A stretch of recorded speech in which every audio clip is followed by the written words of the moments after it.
আচ্ছা, আপনারা কী মোলাক্কা খেতে পছন্দ করেন? আমি তো অনেক বেশি পছন্দ করি আর আমার মাঝে মাঝেই বাসায় করে খাওয়া হয়। তো আজকে ভাবলাম করে করে নেই আর আপনাদের সাথে একটু শেয়ার করি। আপনার অঞ্চলে এটাকে কী নামে ডাকে চাইলে অবশ্যই কমেন্ট করে জানাতে পারেন। তো এই জন্য আমি প্রথমেই এখানে খেজুর গুড় একটু জাল করে নিচ্ছি। এটা গলিয়ে নিলে করতে সুবিধা হয়। আপনি চাইলে এটা চিনি দিয়েও করতে পারেন বা অন্য যে কোনো গুড় দিয়ে করতে পারেন। আমার একটু গুড় দিয়ে বেশি ভালো লাগে। এটা গলিয়ে ঠান্ডা করে নিচ্ছি। আর এর সাথে আমি দু কাপ পরিমাণ আটা নিয়ে নিয়েছি, সেই সাথে সামান্য সুজি আর একটু লবণ দিয়ে খুব ভালো করে এটা মিক্স করে নিচ্ছি। আর এগুলো যে রান্নার তেল, তার সাথে আমি 2 চামচ ঘি দিয়ে খুব ভালো করে এটা মেখে নিচ্ছি। সম্পূর্ণ আটাটাই খুব ভালো করে মাখা হয়ে গেলে এখানে যে ঠান্ডা গুড় দিয়ে মিশ্রণটা করে নেব। প্রথমে অল্প অল্প গুড় দিয়ে এটা মেখে নেব, একবারে বেশি দিয়ে দেওয়া যাবে না।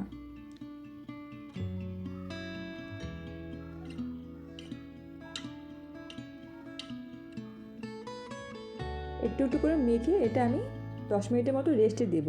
যেহেতু এখানে সুজি ব্যবহার করেছি, অবশ্যই বেশ কিছুক্ষণ এটা রেস্টে দিতে হবে। 10 মিনিট পর এটা এভাবে একদম ভালো করে, একদম পুরো ভালো করে মাখার কোনো প্রয়োজন নেই, একটু ভাঙা ভাঙা অবস্থায় থাকবে। আমি এভাবে পুরোটা করে নিয়েছি, আপনি চাইলে আরও বেশি পুরো করে নিতে পারেন।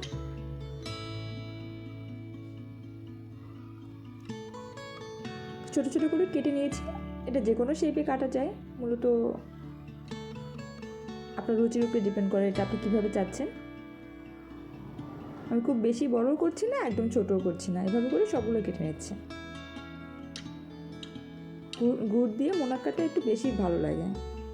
আপনি চাইলে এখানে কালো জিরেও ব্যবহার করতে পারেন। এগুলো এখন ভেজে নেব। খুবই সহজ বাট খুবই মজার একটি রেসিপি। চায়ের সাথে এটা হলে বেশ জমে যায়। লেবু জালে এটা ভেজে নিতে হবে। কোনোভাবেই জাল বেশি দিয়ে এটা ভাজা যাবে না। উল্টে পাল্টে এভাবে করে একটু সময় নিয়ে ভেজে নিতে হবে। ভিডিওটির কোনো অংশ যদি আপনার ভালো লেগে থাকে, প্লিজ মনে করে একটি লাইক দিয়ে দিবেন। আর আপনার মতামত অবশ্যই কমেন্ট করে জানাবেন। যে অনেকটাই হয়ে গেছে, এ পর্যায়ে নামিয়ে নেব।